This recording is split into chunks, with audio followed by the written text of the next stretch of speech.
নির্বাচন সামনে রেখে পাহাড়কে অস্থিতিশীল করতে চায় দেশি বিদেশি চক্র।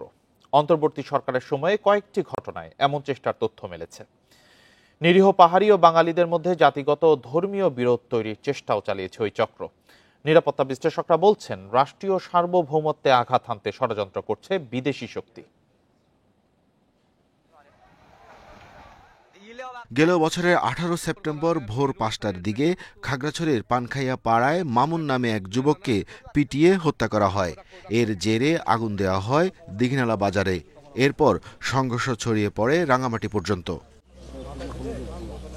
চলতি বছরের সেপ্টেম্বরে গুইমারা এলাকায় পাহাড়ি কিশোরীকে সংঘবদ্ধ ধর্ষণের অভিযোগ তুলে যুগ্ম ছাত্র জনতার ব্যানারে অবরোধ চলে কয়েকদিন।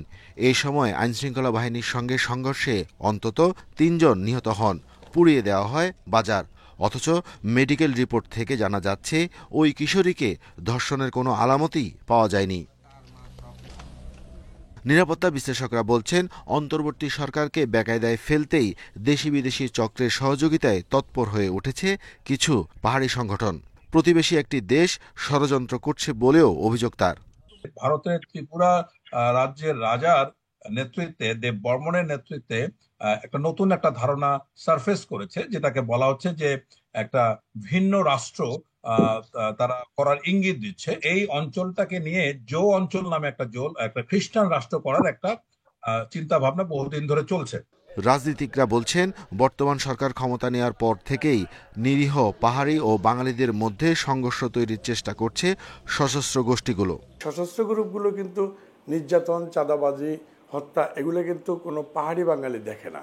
তারা পাহাড়িকেও মারে, বাঙালিকেও মারে।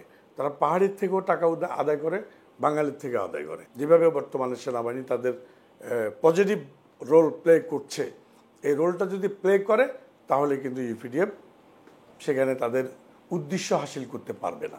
গেল 16 এপ্রিল অপহরণের শিকার হন চট্টগ্রাম বিশ্ববিদ্যালয়ের 5 পাহাড়ি শিক্ষার্থী। এই ঘটনায় ইউপিডিএফ জড়িত বলে দাবি করে বিবৃতি দিয়েছে জনসংহতি সমিতি। 4-5টা গ্রুপ 8,500 কোটি টাকা বছরে তারা চাঁদা উঠায়। Arafatur Rahman, independent news, Dhaka.